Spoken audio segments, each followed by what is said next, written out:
Hi,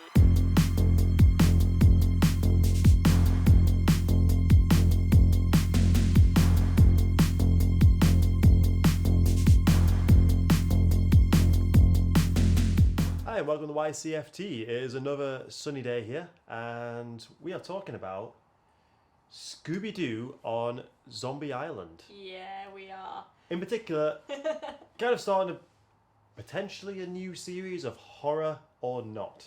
Yeah. So, I think Sam in the Scooby-Doo shirt should give us a bit of background about how this film came about. Why did they decide to make a direct-to-video Scooby-Doo movie at this time? Sure. So, Scooby-Doo, classic cartoon that goes back to 1969. It was created by an animation company called Hanna-Barbera. Turner Broadcasting System purchases Hanna-Barbera in the early 90s in 1991. And in particular, one of the reasons why they do that is because they want to start showing a lot of old shows on their very new cable TV program, Cartoon Network. Okay, it's Cartoon Network and Boomerang. So we have this whole new generation of kids discovering... Literally. Not even just like... Because there'd been a few iterations of Scooby-Doo. The original Scooby-Doo they were watching again. And I mean, we grew up watching it, and...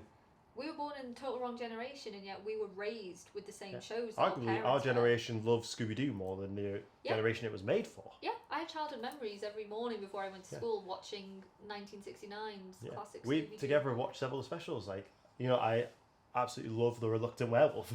I love The Reluctant Werewolf. We've got Ghoul School. Oh God, Boo Brothers, which I've got a really big soft spot for. But yeah, Scooby has a massive resurgence with a new generation. Obviously including ourselves in the 90s. 1996, the Turner Broadcasting System is acquisitioned by Time Warner, and it's around that same time that Time Warner decide that they want to start developing projects based off existing material that they own. And so some very clever person suggests, well, why don't we make a direct to video film about Scooby-Doo? So that's literally the origins of Zombie Island. Because this transition period was happening, the team behind it basically got left to their own devices to do whatever they wanted, and it kind of shows they was given free reign to make this movie. I will talk about the story in a bit, but it is a fantastic, it's a great film. Very original story. Yeah, it has went on to influence, in particular, I think, the live-action Scooby-Doo. But also, I think it's worth pointing out that as much as the animation style is increased, it's a lot more expressive, shading on them is much better. They went back to the original designs of the character, updated a bit, like the original look of them came back. In particular, they updated Daphne and Fred. Yeah. Because I guess they thought the bell-bottoms were a bit outdated. Yeah. We'll move on to those the characterizations in a bit. It kind of picks up where the gang has went their own ways. Because it correlates to an issue of the show itself where it's too samey and people kind of got bored of... If you watch one episode of Scooby-Doo, you can kind of predict the majority of them. This world kind of sets up, well, that was their life. They also got bored of the same mundane thing over and over again. I think... Which the live action one does as well, but they actually split up due to an argument, a fight, due to frictions within that work environment. This one, it seems like an amicable split where they just wanted to do other things. And I actually think Zombie Island does it better. It does. Oh, it absolutely does. Yeah. And I like how they took the most boring of the characters, like the blandest of the characters, Daphne, and essentially made her... Well, she's the star of her own show. She's the most successful. She's the most successful out of all of them. The most presentable. She is the most presentable. And Fred follows her. Fred will follow Daphne until the day he dies. Yeah, he has the biggest rework. Yes. I think. Well, Daphne becomes a bit more interesting, but... In a way, Fred becomes the more comedic character. Yeah. He has the biggest rework, but he's also the only returning cast member. Yes, he is. So they create the story for Zombie Island, and their original intention is they want to get as many of the original cast members back to voice their characters. For lots of different reasons, it doesn't quite work out. They go to Casey Kasem, who voiced Shaggy. They really wanted him, and initially he said yes, But then they came to a clash because Casey Kasem was a very famous vegetarian, and he had a clause that he didn't want Shaggy to eat meat anymore in any of the stories, and Time Warner said a very firm no against that. So the whole Casey point of Kasem Shaggy was is out. he will eat anything. He will eat literally anything. Yeah. So Casey Kasem was out, and they introduced another guy who did a great job. He is also a very famous voice actor himself. He is Billy West. Yeah, Billy West. Yeah. The wider audience will know that is Fry from Futurama. Yeah. Billy West, I think he did a fantastic job. He does great. Obviously, Casey Kasem did go on to officially pass on the torch to Matthew Lillard after the live action movies. Yeah. For me, is the true successor, but Billy West did a fantastic job. Yeah. The original voice of Scooby, Don Messick, unfortunately, he passed away in '97, a year before this movie was made. So they cast a guy called Scott Ines. I don't know if I'm pronouncing that right. We also everyone did a really good job. They did, yeah. Heather North, the original Daphne, she was on board, but she was replaced after a day's recording with Mary Kay Bergman, R.I.P. B.J. Ward, she comes back to voice Velma after she voiced her in a crossover episode with Johnny Bravo. Yeah. So she kind of returns. She was kind of a returning one, but she wasn't an OG. I'm not entirely sure why she only voiced her for that one special prior to this. I think they must have just found some fault with the voice. Maybe she'd aged too much. It doesn't actually go into detail why. Yeah. But Fred Welker, who voiced Fred in the original series, he's the only one to return. Even though they did have concerns that his voice wasn't as high pitched, but to him it was the same. They thought it had gone down an octave, but he was adamant that it hadn't changed, and it hadn't. It's pretty pitch perfect. But I do like. So we have a great cast there, and we also have. We have a great cast. We have a great story. Mark Hamill is also in this film. Mark Hamill as a side character. He does a couple of voices in this. Yeah. But I think the core difference between this movie and if you compare it to the previous TV versions of Scooby-Doo, this is a more kind of grown-up version. This is for the kids that have grown up watching Scooby-Doo. Absolutely. We've still got Mystery Inc. We've got all of them, but as you say, they've split up and they've all gone their separate ways. So Daphne is a television show host of her own show, where she wants to try and find a genuine haunted house. Yeah. Because this film kind of suggests the idea that that was the intention of forming Mystery Inc. That they didn't disbelieve in the paranormal. They wanted to prove it. They wanted to prove it existed, but they kept being proven wrong time and time again. To me, this is the time Mystery Inc. was the best funded, because she starts this new show when the gang reunites. Yeah, Fred has this idea to reunite. So they then get funded to go do it, and it's just the same thing. And you can tell she's on the verge of giving up again when absolutely. Simone approaches them. Yeah. Oh, is it Simone or is it the other one that approaches them? Lena. No, yes, you're right. It is Lena that approaches them and takes them to the island. She lures them. So this film is set in the deep south. Of course. Of course it is. In Louisiana. The gang are approached by this mysterious woman, Lena, who says that she works in a genuinely haunted plantation manor that has a lot of history to it. And so the gang, of course, are intrigued and they go to try and investigate this house. You can see how worn out they are. They're still their usual energetic selves. Was it's obviously this. They're already predicting. It's quite self-aware, this film. Yeah, even Fred himself is very self-aware of how corny he used to be. Yeah, we've got that classic scene with the ascot where he tries to, put it on. He's like, nah. It's throws it away. I like it because, it shows that they're more mature. And this story, this is a very mature plot and a very. It's a short film, but the plot is actually is quite complex with a few twists and turns. Lots of layers. It's a much darker in tone, and it is a lot more ominous. Yeah. As we will talk about, and the main reason for that is because in this film, the ghosts are real. Monsters are real. The zombies are real. It's not a man in a But mask. it leads us down this path of, all right, it's Morgan Moonscar. It is this pirate. Yeah. It's the ghost of this pirate that came to the island. Which, let's be fair, this scene. A kid's movie comes to the plantation to pillage, puts the town people into the bayou, and they're eaten by alligators. Yeah. Kids movie, guys, and we see this. Yeah, naturally, spoiler warning is always up at the front anyway. But the two women, all the nice characters in this turn out to be the bad guys. This is like the thing of Scooby-Doo. I think they wanted us to not be able to predict who the bad guy was. It gives us a lot of options, a lot of twists and turns. When you rewatch it, you can kind of notice like when the zombies start coming, the first zombie we see is Morgan Moonshine. And that transformation is horror. There, right there, the build up of him going from a skeleton into a full blown zombie, the noises that he makes is. It genuinely, it's the one scene I remember from when I was little. I used to be scared of that scene. It is absolutely horrifying. Yeah. In fact, they're trapped in a hole as well. Like, they can't go anywhere. No, and it's just sheer fear that propels them out, and they run for their lives. But then we get the amazing music. We have an original soundtrack in this film. Actually, it comes a bit later on, but it's terror time again. Yeah. It's so... The chase sequences feel... This is that slight up in budget, the modern day animation times. It feels active. Yeah, absolutely. I mean, yeah, the basic story in Zombie Island is these two women, Simone and Lena, who own this, beautiful old Gothic plantation manor. They were actually residents on the island back in the 1700s when Moonscar and his fellow pirates came to rape and pillage and everything else. Well, it's not ever clear it's rape and pillage. They're pirates. Can we just say pillage? Pillage. Sorry, yeah. So they are there. Let's be fair, he kind of does just kill them all. Yeah.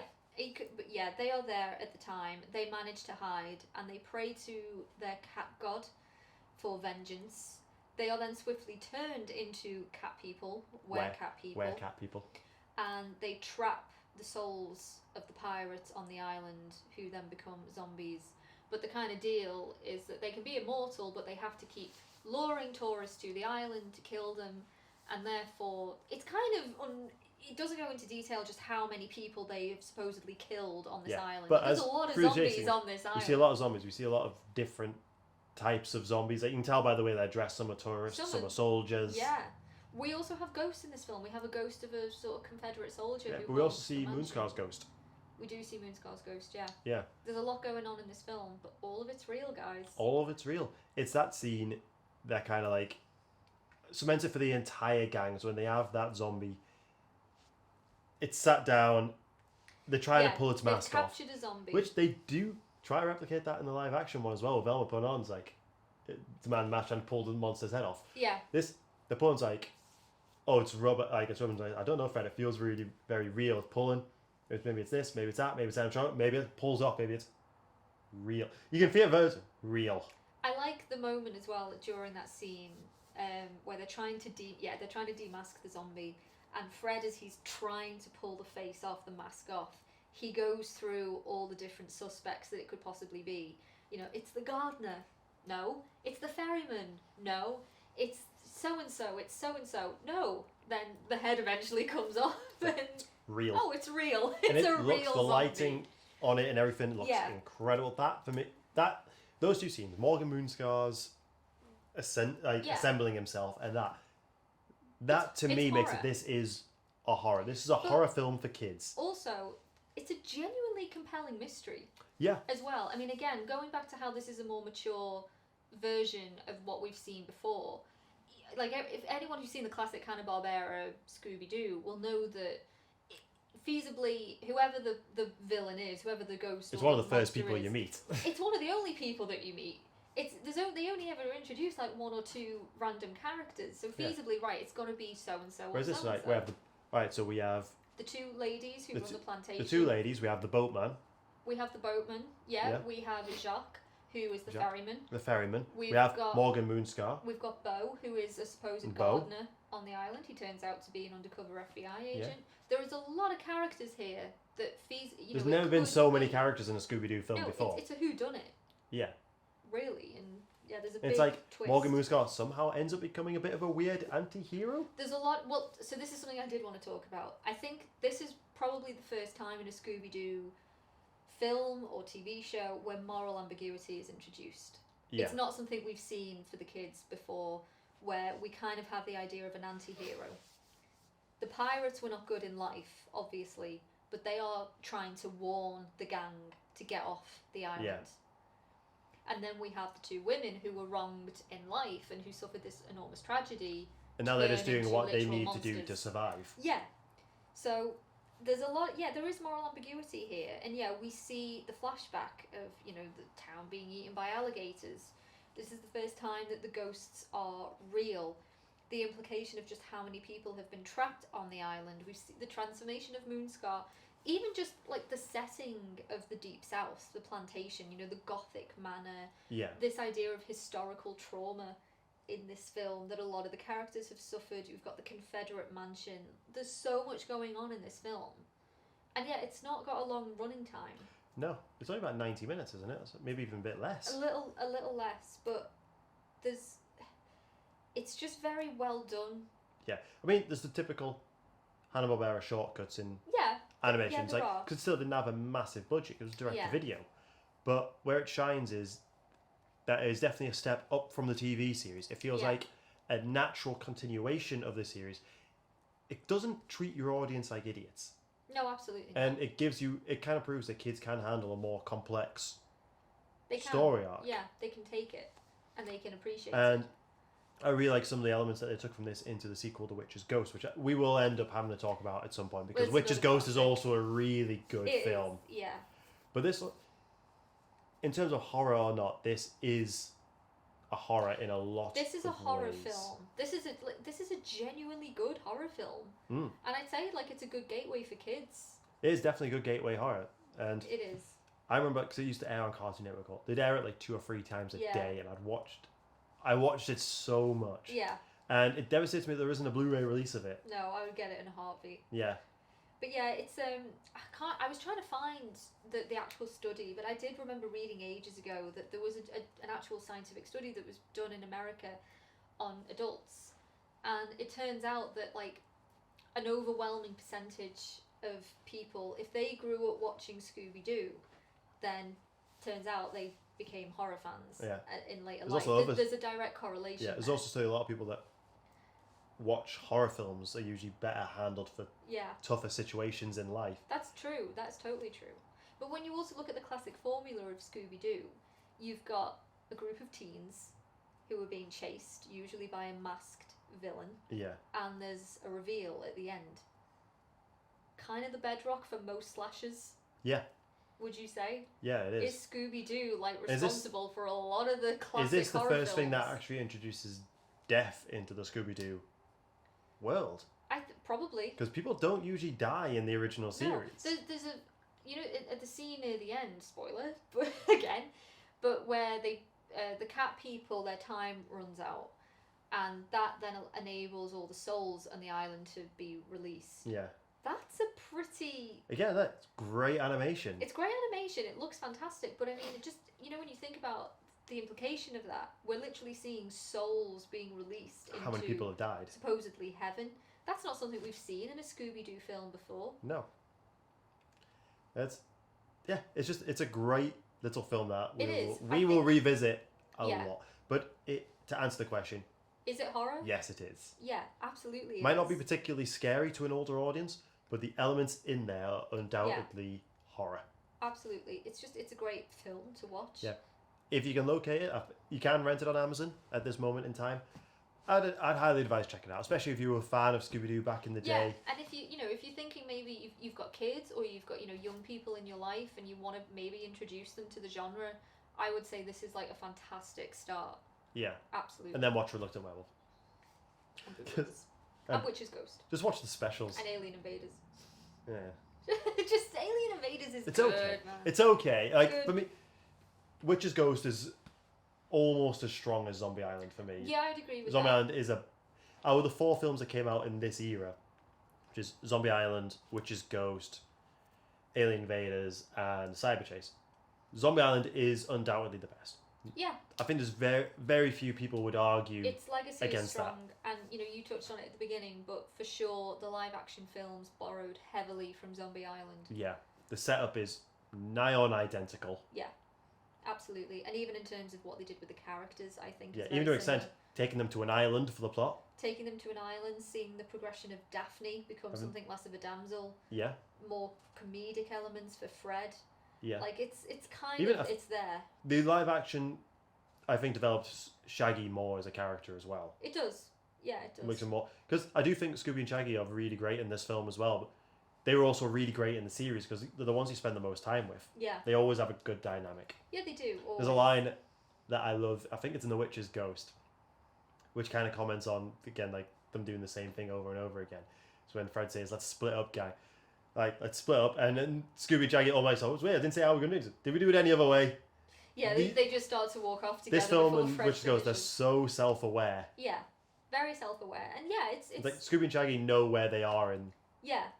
Yeah. It's like even at the beginning of Zombie Island, there's a montage of where they're chasing several monsters and it inevitably ends the same way. It's a man or a woman in a mask. Yeah. And there's a great moment where I think Daphne looks to a camera and she's just like eye rolls and cuts. Yeah. She's so sick of the same shit time and time again. It's like, it's very self-referential, this film. Yeah. In a way that I never really appreciated much when I was younger. I just enjoyed it as it's Scooby-Doo when I was younger. Absolutely. And as I've watched it as I got older, it's like, oh, this film has layers. It's got layers. It's got layers. And yeah. It's one of those rare gems where it got to be made with a very minimum interference. Yeah, absolutely. It's a great film. Yeah. So, yeah, we would highly recommend it. And this won't be our last video on Scooby-Doo. No, it can't be. So, yeah, thank you for joining us. Until go next watch Zombie Island. Yep, go watch Zombie Island, watch Witch's Ghost, watch Reluctant Werewolf. While you're at it, watch the live action one as well. Yeah. I also really enjoy that. Yeah, it's fun. Despite its faults. Farewell. Bye.